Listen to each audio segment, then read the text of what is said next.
come a long way from the Averex.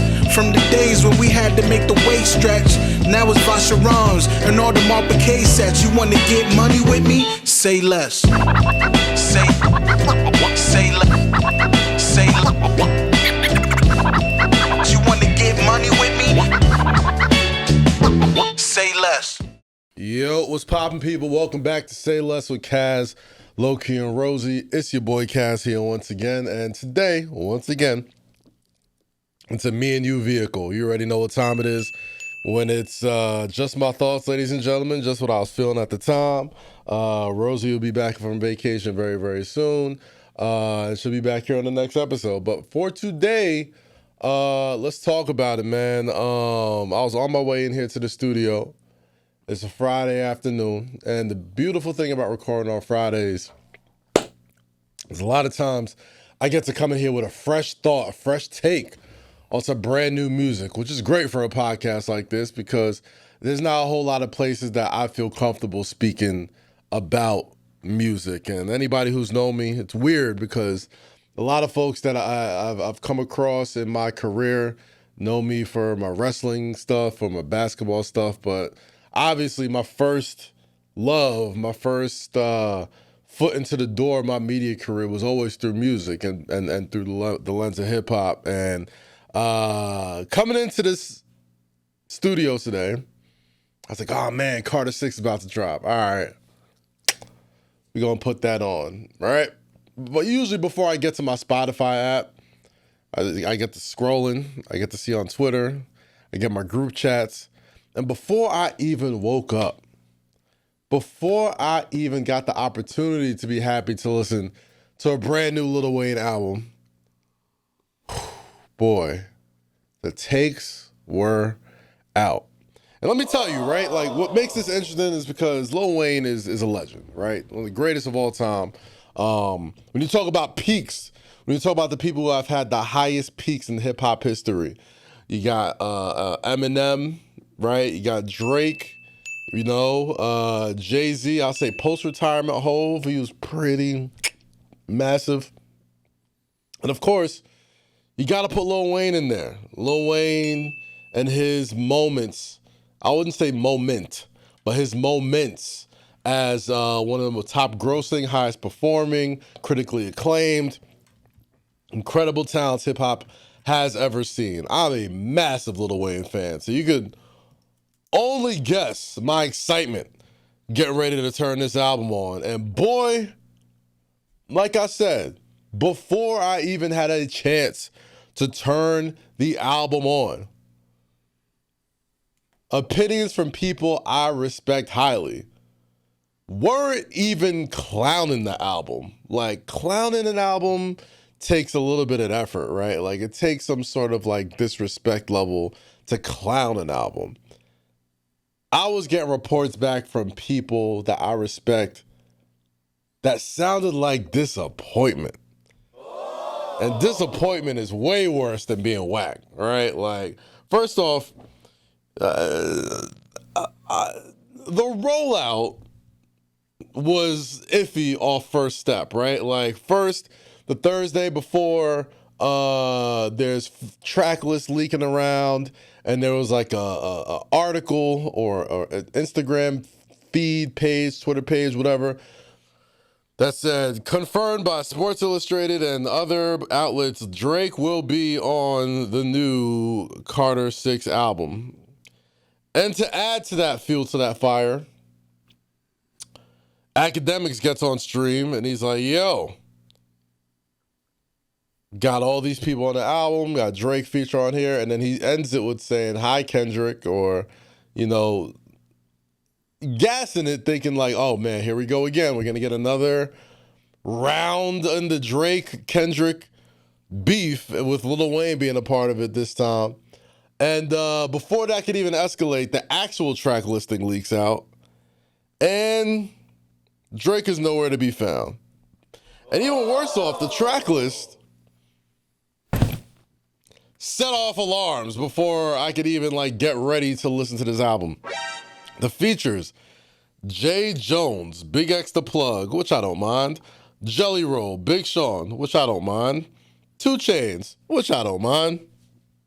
Then we got Bono, Andrea Bocelli, MGK. I don't mind Kodak. And I don't mind Wyclef and Manny Fresh.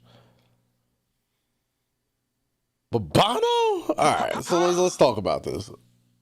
So usually I don't like to take people's opinions before I listen to it on my own, right? I like to, when people zig, I zag anyway. So I like to form my own opinion on, music taste, things I like, whatever. And, the Carter series is one of the most heralded series in hip-hop history, at least the first 3. The Carter 1, Carter 2, Carter 3, instant classic, instant hip-hop history right there, as far as sales, as far as commercials, as far as lyricism, as far as critical acclaim. All 3 of those albums hit every single mark. Carter 1.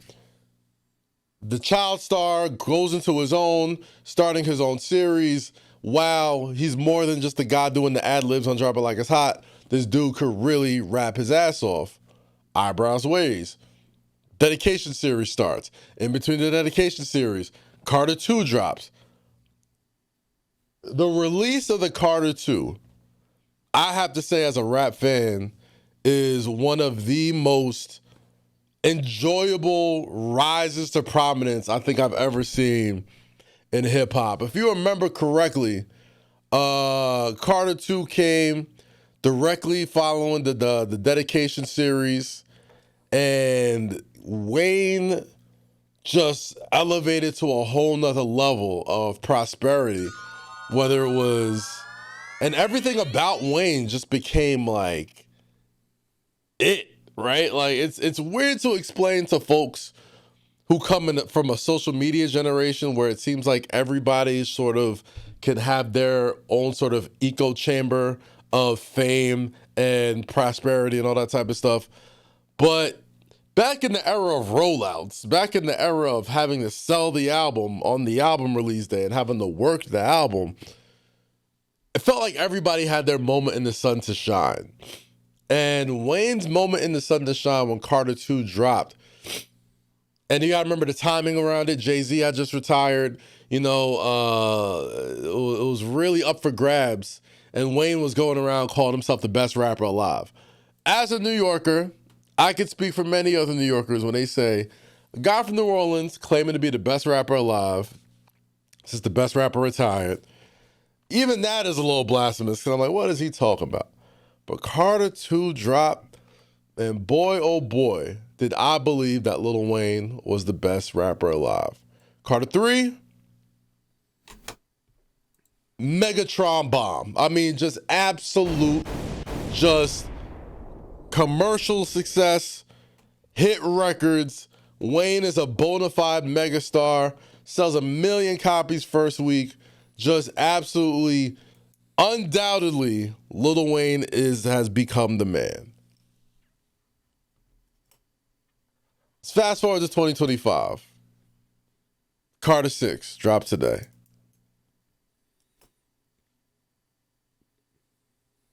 I'm hurt a little bit. I'm hurt a little bit because I give Wayne credit, because you have to be a level of artist, a level of MC, to even generate any sort of level of excitement for your album or critique, right? Guys who come out now, they could drop a weed plate all the live long day, nobody cares. When your standards have been set so high, when you've already established what you're capable of doing as a hip hop artist, that innate pressure is going to be a lot larger to perform anyway.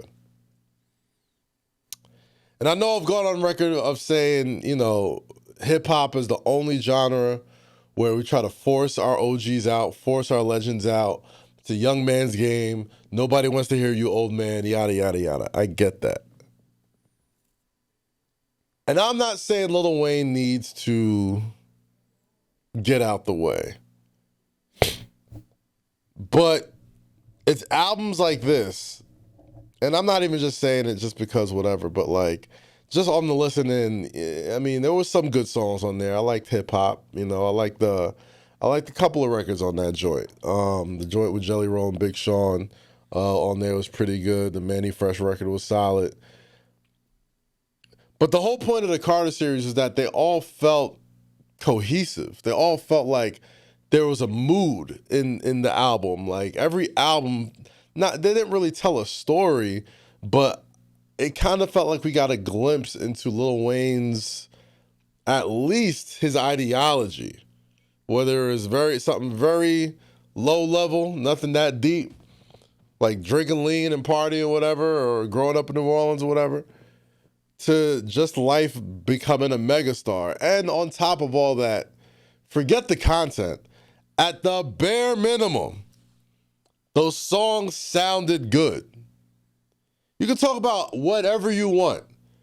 As a rap fan, as a listener, I implore that the only thing I ask is if at least it sounds good, I'll listen to it. Perfect example, Kanye West. Kanye West lost his ever-loving mind. I think we could all see that. Kanye West sort of comes from the same class as Lil Wayne. He might be a little older than Wayne, but when you talk about their peaks as far as being like selling artists, charting artists, touring artists, putting out albums every year, Kanye was there. And let me tell you something. Kanye says a lot of bullshit in a lot of his new records, right? Like a lot of his songs that he's made in the past, let's give it 5-6 years.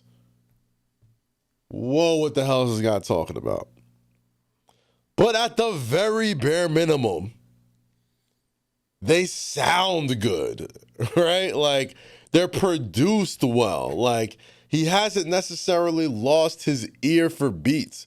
He hasn't necessarily lost his ear for production. Like I'm not going to say the name of the song, but you know the song Kanye West came out with. And as controversial as it is, and I'll never repeat the lyrics or the hook to that song because, hey, I don't want none of those problems. At the very bare minimum, you can say it sounds good. Like there's a rhythm to it. There was thought put into why things were said. The hook, the background vocals, everything. Like you can get lost in not paying attention to the lyrics and be like, at least this sounds pleasant. The songs on the Carter 6 do not sound pleasant. They sound jumbled. They don't really sound cohesive. I personally don't hate rockstar Lil Wayne, punk rock Lil Wayne. I don't want to hear it on a Carter 6 album. And on top of that, it also raises a question about the artists that we love to listen to that are aging in front of our eyes. How do these people age gracefully? What do they talk about? We've seen great examples of it for some folks, in my opinion anyway. I think J. Cole does a great job of rapping about growing up. And not even growing up as like a kid to adult. I mean like grown man, like I'm an adult. I'm going to rap about adult things and adult thoughts. And stuff that everybody that's 37 plus, mid-30s, early 40s, think about. Kendrick Lamar, another awesome job. Of grown man raps, Larry June, 2 Chainz, Jay-Z. I mean, the list goes on and on. There's plenty of artists that have shown, Jadakiss, there's plenty of artists that have shown that you can age gracefully as an MC. And I think the issue with Wayne is, for so long, I think fans let Wayne slide on the lack of depth in a lot of his lyrics because at the very bare minimum, it always sounded good. Nobody knew how to like destroy a record, destroy a guest verse, catch the beat on a verse, like just impeccable ear for beats at one point Lil Wayne had. Impeccable ear for beats. I can't say the same right now. I cannot say the same thing from right now for Lil Wayne. You read an interview or you hear Lil Wayne talk about stuff, and when people like bring up things to him and he seems aloof, or he seems like he really has no idea what goes on outside of his world and the things he focuses on, this is proof that those are legitimate. That truly is Lil Wayne. He really is in his own world. And I think there's something to the release of this album just sort of feeling like, well, we're not going to tell Wayne what to do. I'm sure he gets some great, help behind the scenes, but it is obvious that the folks that helped craft those classic albums or those classic iterations of the Carter series are long gone.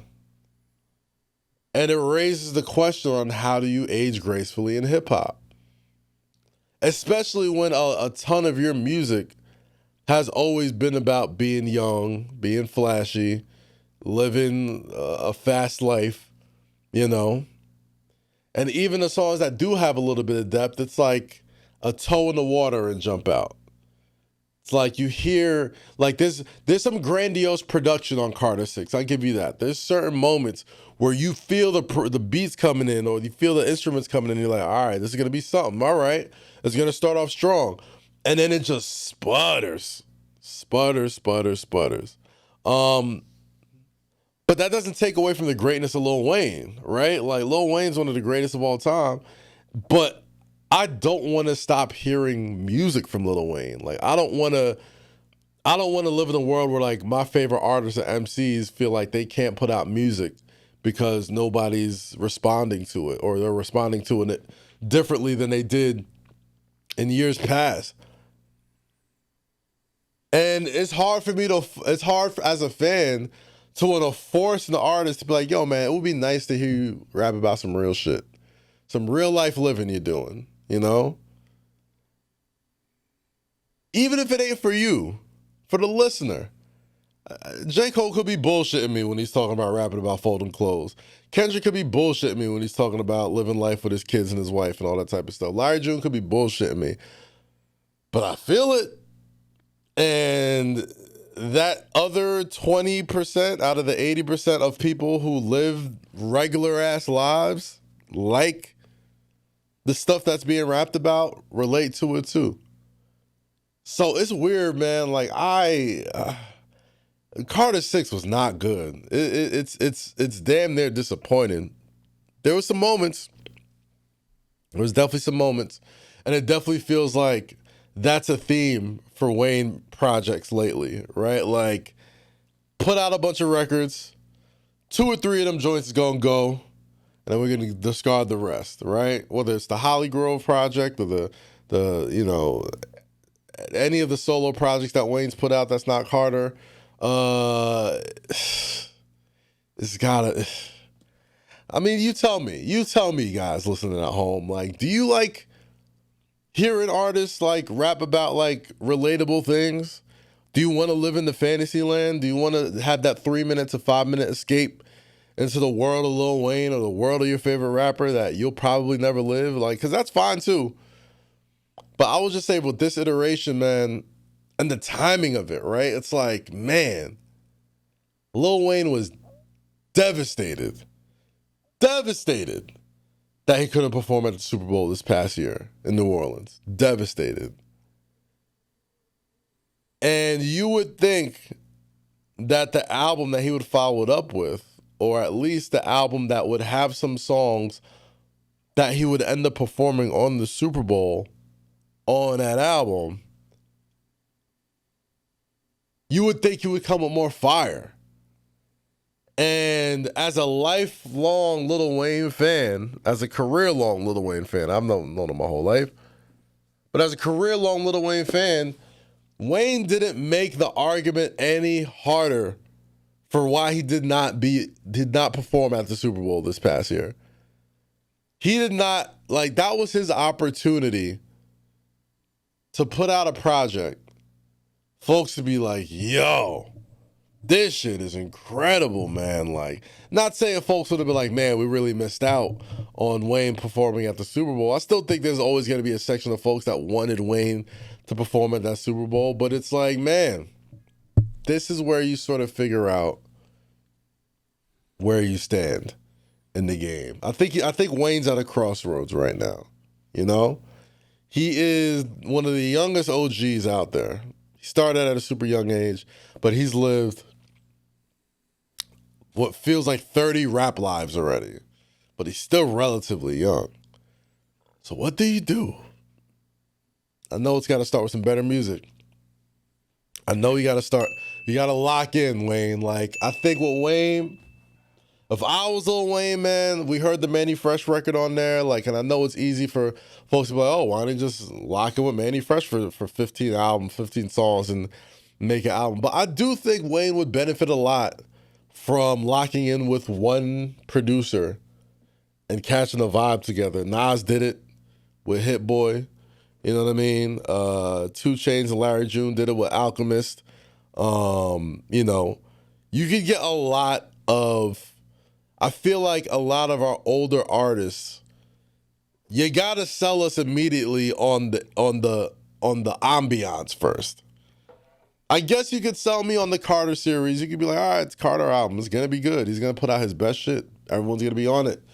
Continues a legendary run of incredible music from this series. But on the other hand, when I hear such and such is locking in with a producer that I like and I know their style and I know his style, and I'm like, oh man, I'm going to love this regardless. I'm going to give this a chance. I think that's a good way for Wayne to go if he puts out another project after this. Like, lock in with one guy. Lock in with Manny. Lock in with a young up-and-coming guy. Like, find Pierre or somebody that does all the Playboy Cardi stuff. Like, find a young dude that you truly believe in. Like, it just lacked a lot of cohesion. And you expect better from Lil Wayne. And it's great to have expectations for Lil Wayne because I don't have expectations for 97% of the releases that come out every once in a while now. When the Clips say they're about to drop an album, they take their time with it, and I'm like, all right, I'm going to be locked in when this new Clips drops. When Drake says he's about to drop an album, it's like, all right, I'm locked in and be locked in when this new Drake drops. Wayne's got to... You're going to be all right, Wayne. You're gonna be. I ain't gonna harp too much on Carter 6, and don't let me change don't let me change your perspective on that too, man. If you rock with it, rock with it. But at the same time, it's been unbelievable to see what people have been saying about it. Don't listen to me. Go look at your Twitter. Go look at your reviews. Go see what folks are gonna say. This is actually, I'm taping this on Friday, June 6th, 2025. Pretty sure by June 7th, you're going to see a lot of reviews that probably echo the same things I'm saying. But I have faith in you, Lil Wayne. I still think you got it in you. But you're gonna have to be quicker than that. Look, dads don't always talk about what they're carrying. The pressure, the purpose, the how am I going to provide and still be present kind of weight. But real ones, they carry it all and still make time to show love, crack jokes, and drop those back in my day stories that somehow always hit. Walmart sees that. This Father's Day, they're not just giving dads their flowers, they're shining a light on the growth, the grind, and the glory of fatherhood. Say less. Dad did that. This Father's Day, visit walmart.com/blackandunlimited and show up for the legends in your life. Life doesn't slow down. New cities, new fam, new challenges. That's why I rock with the Toyota Grand Highlander. Real space, 8 seats, adult-size third row, and it still looks sharp with that nightshade edition. Gas hybrid or that hybrid max, power's there. All-wheel drive, you're good to go no matter what the road throws at you. The Grand Highlander moves with you. Hit up toyota.com/Grand Highlander. Toyota, let's go places. Speaking of June 6, 2025, yesterday, Game 1 of the NBA Finals. The series that a lot of folks were saying, oh man, if the Knicks were in it, thank me, or the Timberwolves were in it, this would have been a great series. Now it could be great for ratings, now it could be great for basketball, da da da da da. I hope the crowd you're eating on this morning tastes delicious. Because that first game between the Pacers and the Thunder gave you all of the theatrics that you could want in that last 5 minutes of basketball. And once again, what the helly? What the Halliburton? What the Halle Berry? What the LeBron James? Tyrese Halliburton, dog. I don't even have a Trae Young level of hate for you, my G. Because what you're doing right now, anybody who calls themselves a basketball fan has to tip their cap off to it. And this is coming from probably the biggest Knicks fan you know. Tyrese Halliburton is doing things in this playoff series that I have truly never seen anyone do before. Remember that episode of Family Matters when Steve Urkel was playing on the basketball team and he was, unusually nice for such a nerdy player? That's Tyrese Halliburton. And it's like he's got some of the Stephon juice that he drinks right before the fourth quarter that lets him know, all right, if this game gets anywhere near close, I'm taking us home. And what the hell happened again in game 1 of the NBA Finals? Oklahoma City up 15. Pacers go on a big run. Missed free throws. Tons of turnovers. And wouldn't you know it, we have ourselves a series in the NBA Finals. Once again, which seems to be a theme this year in the entire NBA playoffs, is folks that get paid lots and lots of money to correctly predict what's going to happen in these games have no idea what they're talking about. No idea what they're talking about. Anybody with 2 ears, 2 eyes, and a mouth leading into the series said that the Pacers have no chance. The Thunder's defense, SGA, the bigs that can move, the wings that can move, they get in transition, they go 10 deep. Pacers got no shot. And with reason, the Oklahoma City Thunder have been the best team of the year this entire year. Best record in the NBA. Outside of the series with the Denver Nuggets, really didn't have much problems getting to the NBA Finals. Did what they had to do. And for literally 48 minutes, 59 seconds and 59.57 seconds, the Oklahoma City Thunder were the better team. And from some level of devil black magic or some sort of insane voodoo that the Indiana Pacers have been playing with for the 4th time in these playoffs, the Indiana Pacers trusted Tyrese Halliburton to win them the game in crunch time, and he's done it.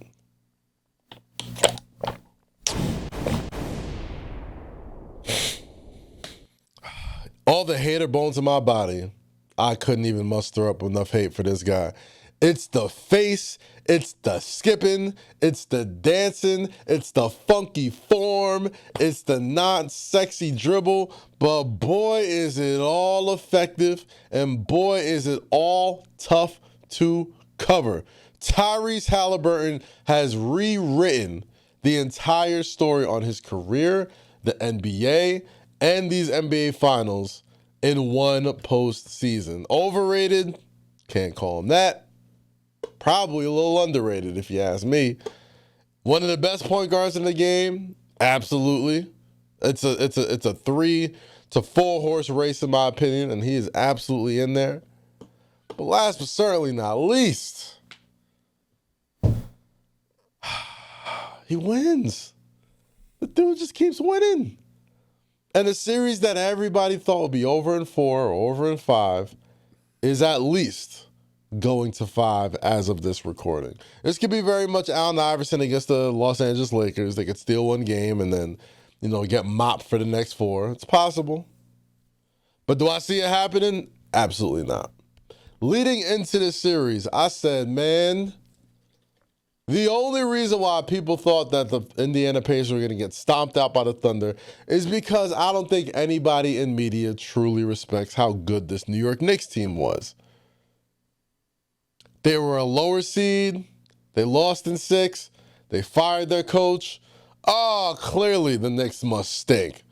They're gonna whoever wins this series. You saw what happened during the Pacers and Knicks game. Well, whoever wins this series, I mean, they're just waiting to get their ass kicked by the Oklahoma City Thunder. How did that work out?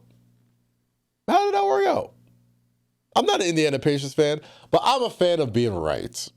And if you look at this Indiana Pacers team, they have been one of the best teams in the league since the calendar year started in 2025. Offensively, off the charts. Defensively, better than advertised. They got a guard who was not afraid of anything, a coach who's a Hall of Famer and has won a championship. They go 8 to 9 deep.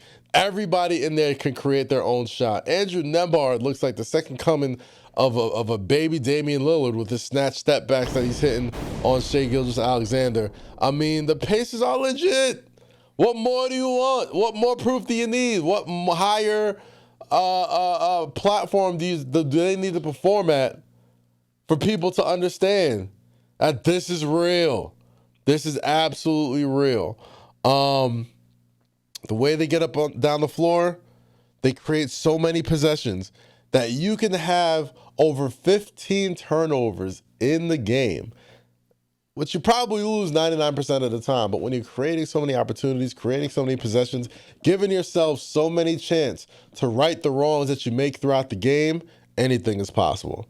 Now, the Oklahoma City Thunder, I fully expect to come back and punch the Pacers in the face and at least go back split into Indiana. But if they don't, what does that say about Halliburton and the Pacers? What does that say about SGA and the Thunder? A team that was damn near guaranteed to hold up the Larry O'Brien trophy. Y'all heard me on Carmelo's podcast. Y'all heard me at 7 p.m. in Brooklyn. I said there was way too many people that get paid to talk about this sport just saying how the Thunder was going to just walk through the Indiana Pacers and they had no shot. And if you know me, to know me is to say, when everybody starts zigging, I get to zagging. And I know it hurts my New York heart to say this, but I'll repeat what I said on 7 p.m. in Brooklyn. I think the Pacers win this series in 6 games. Yep. I think they win this in 6 games. I think everybody in the NBA gets turned on its ear. I think SGA answers a lot of questions about where he is. But don't think for a second that this was ever going to be a mollywop. I like the way this Pacers team plays. They took my team out of their best playoff run of my adult life. And all I can say throughout the series was, I wish I could hate the Pacers more, but they play ethical hoops. They play ethical hoops. They're not cheesing. They're not doing hack-a-mitches like Boston. They're not chucking away threes all willingly, knowing that they can get to the cup with their 2 superstar wings. They're not fouling like crazy like the Detroit Pistons. The Pacers play D. They hit shots. They run after makes and misses. They have a philosophy. They've played through it. And even Tyrese Halliburton and his annoying choke face, I can't even hate on the guy. You have those type of performances in the playoffs that Tyrese Halliburton has had. You have the lines that he has had as far as performing in the clutch. And brother, you could say whatever the hell you want to say to an opposing team. He might be running out of cellies though. I don't know how many fourth quarter joints he got left, but we got ourselves a finals, man. I can't wait to see how the rest of this unfolds. And I don't know how this dude keeps getting away with this. How does Tyrese Halliburton keep getting away with this? How? How, Sway? How, Sway? Oh, boy. Do you understand the amount of slander I had cooked up until the last 4 minutes? Halliburton was having one of the worst games of his playoffs. Wasn't hitting nothing. And then, damn it, when they needed him the most, he did it once again. Good for the Pacers, man. Good for the Pacers. Good for Urkel Ball. Good for funky shooting forms everywhere. Do what works for you. If there's any lesson you should take away from Tyrese Halliburton and the Indiana Pacers, is do what works for you no matter how funky and silly you look. because effectiveness, because productivity trumps looking cool 10 times out of 10. I'm almost positive a million coaches try to tell Tyrese Halliburton to fix the way he shoots the ball. It's ugly. It ain't pretty at all. But guess what? That joint is effective. Do you, people? Just like Tyrese. Do you. Speaking of my aforementioned Knicks, even though their series and their season is over, they still found ways to fully stress your boy out. New York Knicks relieved Tom Thibodeau of his coaching duties just a few days after he was ousted in the playoffs in the Eastern Conference Finals by the Indiana Pacers. It's worth noting that Tom Thibodeau leaves the Knicks with a winning record. First time in the conference finals in 25 years. And man, just an incredible ride as one of the most important and stabilizing figures in this Knicks franchise to get them from not being a laughingstock anymore. And I'll tell you, I did not like the firing for like 24 hours. For 24 hours, I was like, I do not like this. I think this is rash. I think this is hasty. I thought the Knicks were better than this. I thought they were establishing a culture of style over of substance over style. And in a world in the league where coaches just rotate so quickly, they're in and out so quickly, I thought the Knicks would buck the trend and be like, Tibbs is our coach, Tibbs is our guy. We play this style, we play this way. It's the New York way. We've won this long. Like, I thought Tibbs was going to be coach for at least another 3-4 years.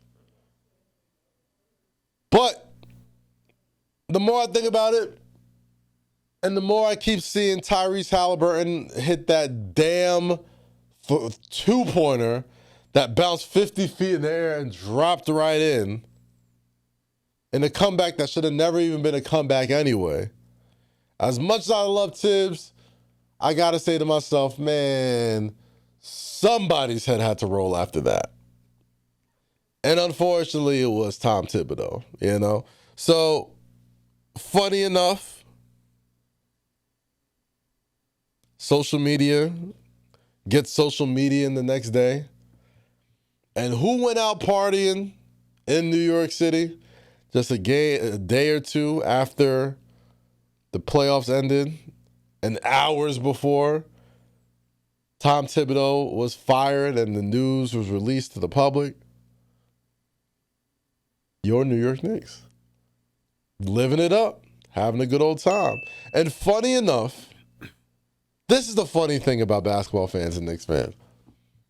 You can never, and I mean ever, if your fans are upset, ever look like you're having fun. For some reason, if the next photo or video after a disappointing loss isn't you in the gym or you shooting free throws or you just on your Mamba mentality, not just getting right back on the horse and doing it the next day, people are going to have something to say. And the Knicks were no different. Now, me, I think it's absolutely silly. Let these guys who have been working their behinds off this entire series enjoy some time in the most beautiful city in the world. You live here, you're a Knick, you should be able to enjoy the fruits of your labor. They aren't celebrating that the season is over.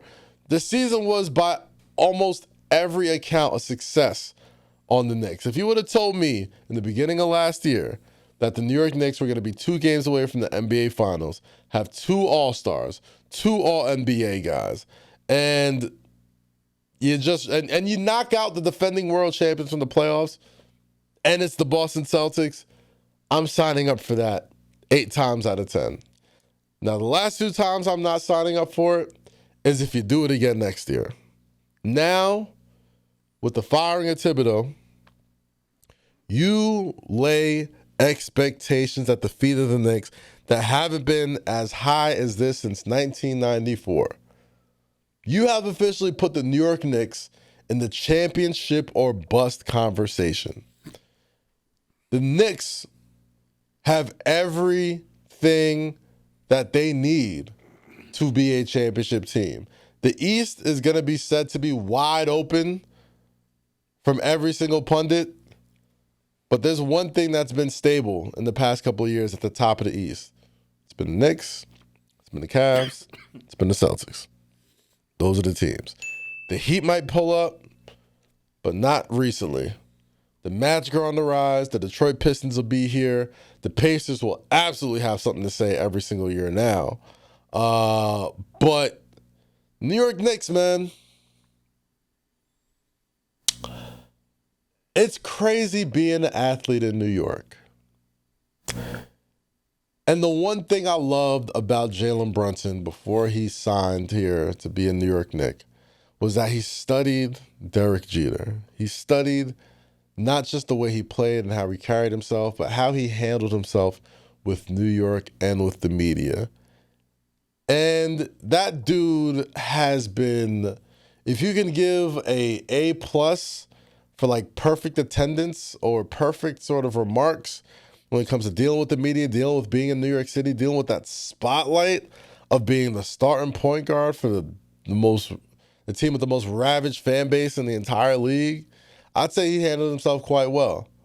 So you stupid Knicks fans that are upset that millionaire athletes who aren't on the clock anymore are going to enjoy themselves after a long and stressful season.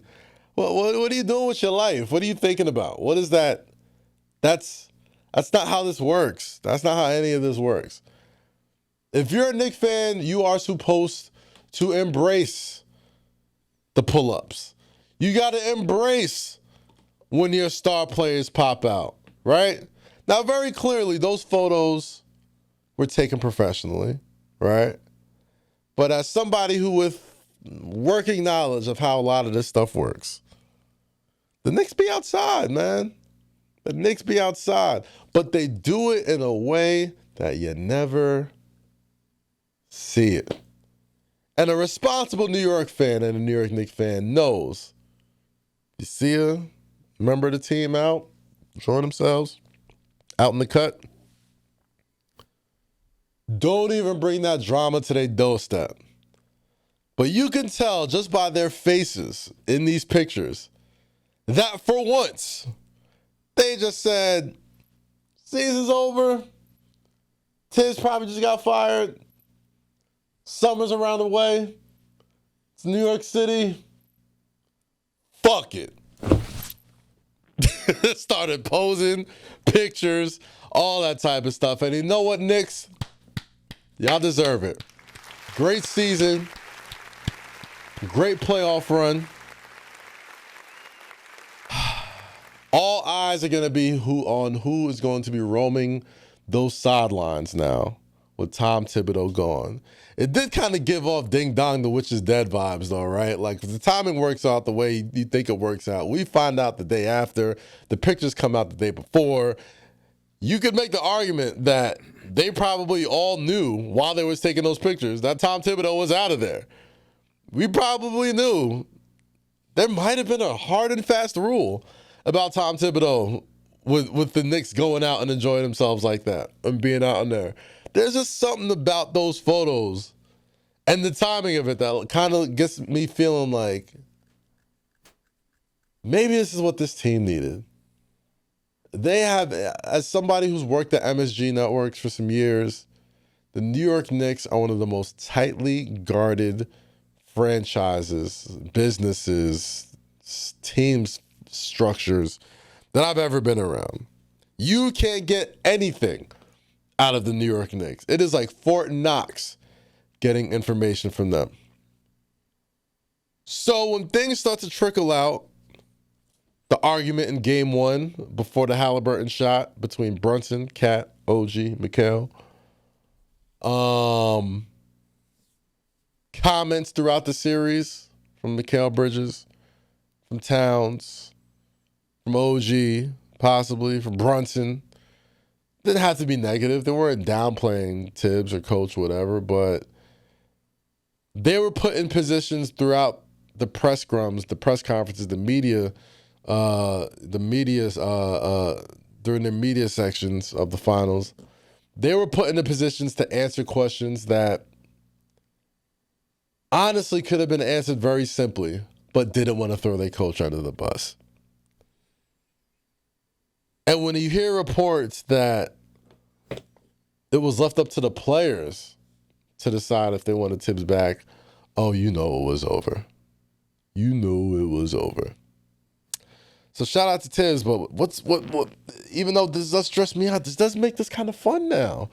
Who's going to be the new coach of the New York Knicks? It's going to be like The Bachelor. Who's going to have the last rose to take this Knicks team with expectations, with talent, with all NBA players, with the best home court advantage in the game, with one of the best arenas in the game? Instant superstar status, whoever becomes the new head coach of the Knicks.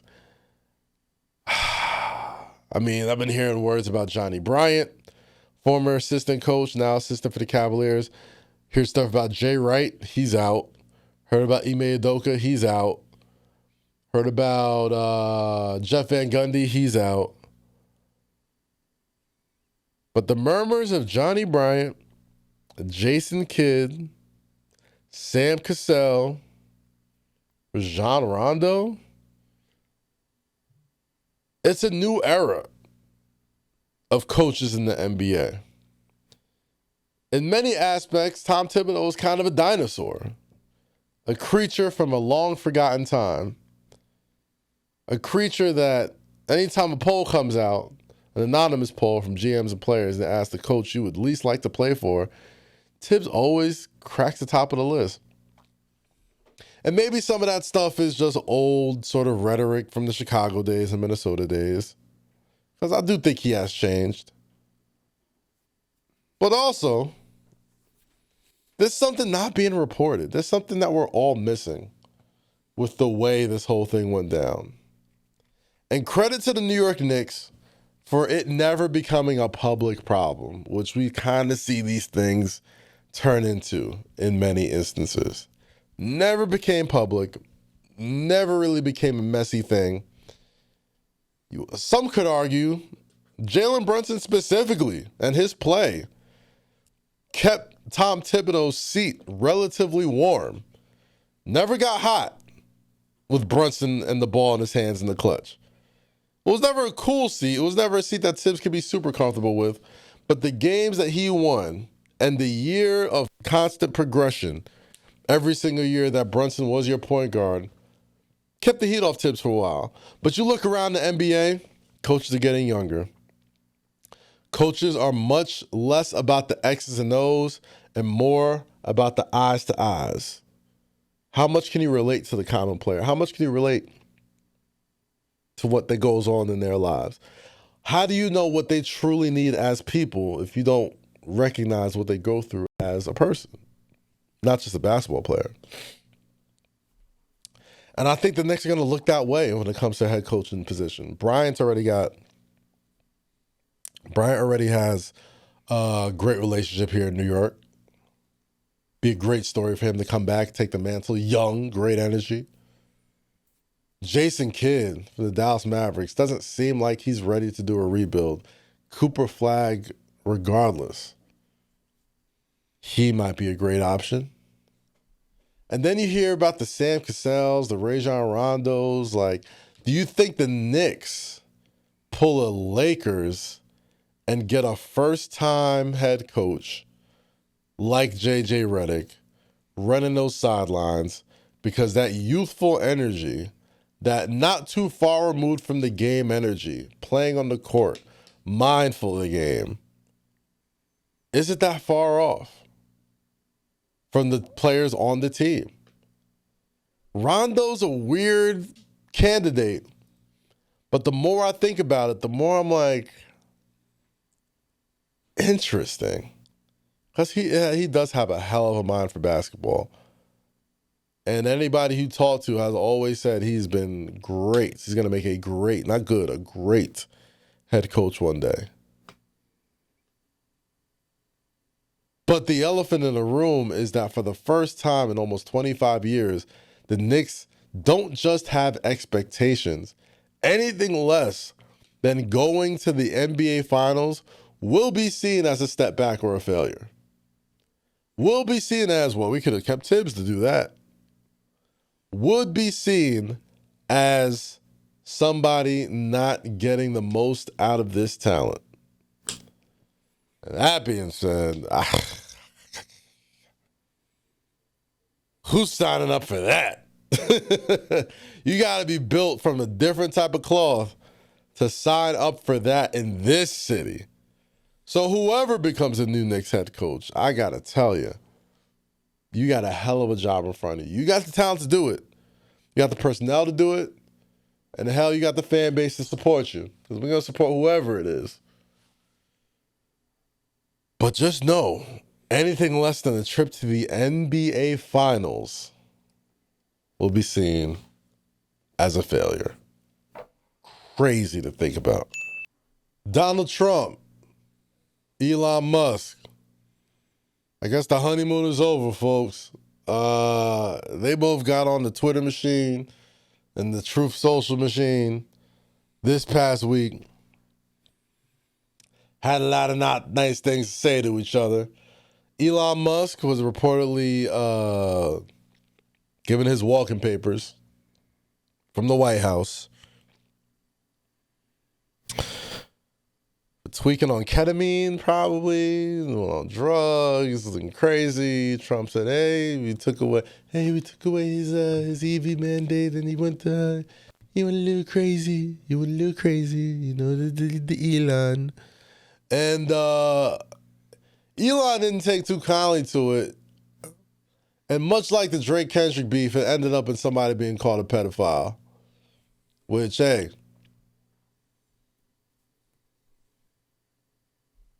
I'm not going to incriminate myself by saying yes or no to any of that stuff. But I will report what Elon did say. Here's the thing. Don't think you can just mosey on back to the good side now, right? That's not how this works, Elon. You knew what you was in for. You knew the guy was nutty. You knew everything about this was insane. And now it's time to do the tit for tat. You're on the Epstein files. That's why the tapes and the list won't be released. And this guy's, he didn't make a single promise that he said he was going to make. And blah, blah, blah, blah. The only reason why this holds any merit is not just because it felt like for a while that Elon Musk was truly the president and Donald Trump was sort of his capo and his sidekick, but for the fact that this thing,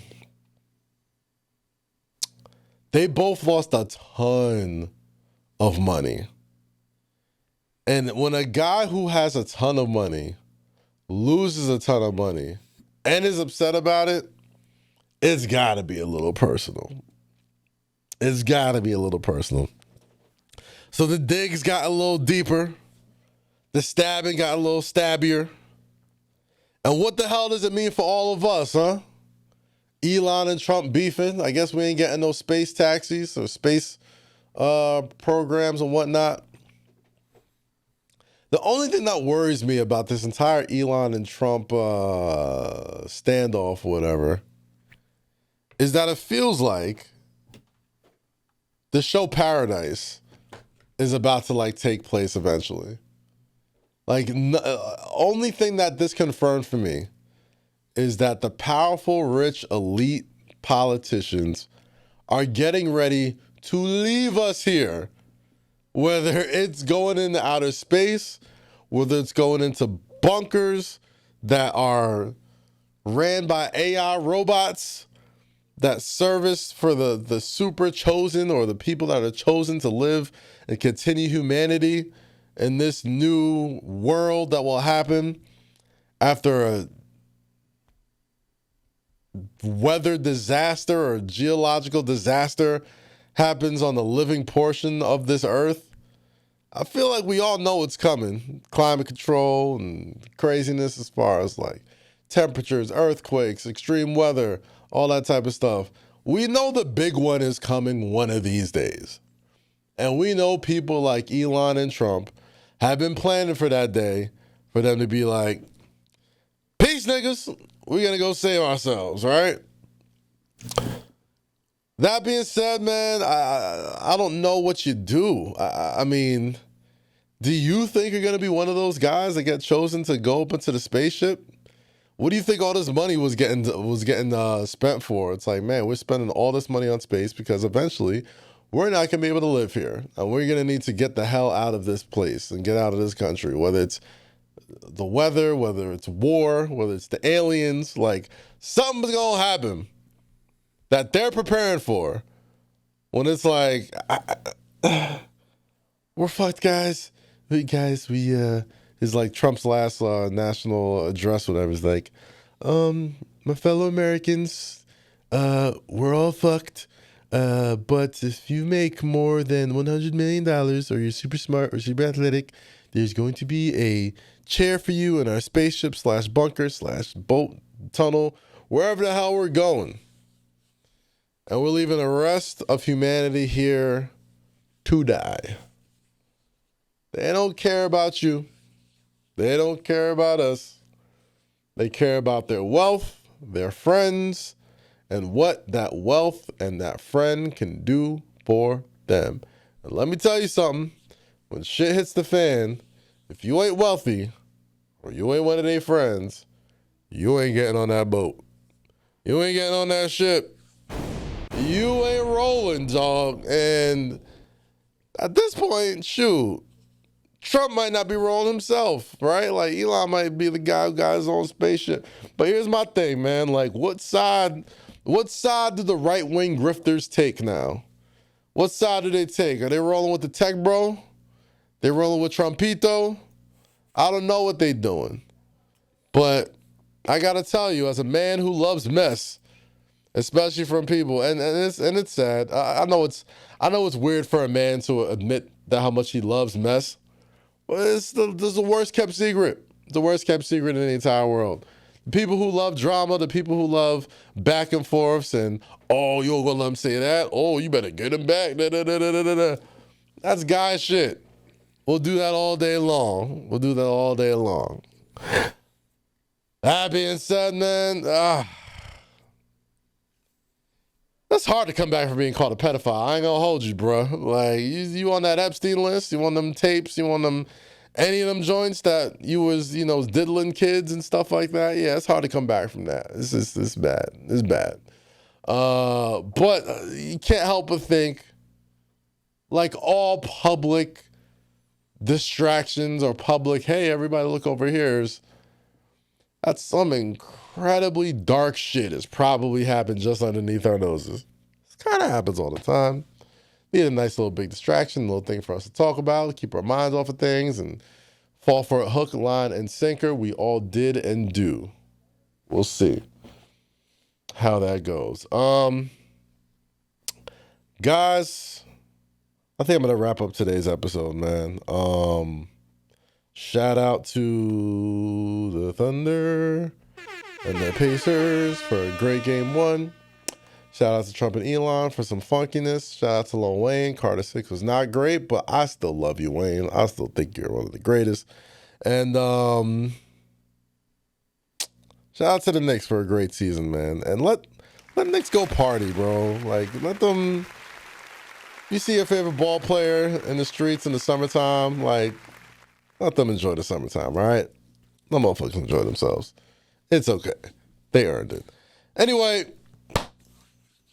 those are just my thoughts, ladies and gentlemen. Right or wrong, just what I was feeling at the time. For Rosie, my name is Kazeem. Find me every day. As always, stay free, stay safe, and always say less. You can catch me on 7 p.m. in Brooklyn every Thursday, 7 p.m. pregame every Tuesday on YouTube. You can catch me on the Ringer Wrestling Show, Masked Man Podcast on Spotify networks. And you catch me right here. Well, say less. Peace, y'all. Have a good one. Say less. You know that dad who dances off beat at cookouts but still pulls it off somehow? Or the one who gives life advice at red lights with a burger in one hand and your report card in the other? Yeah, he's a legend.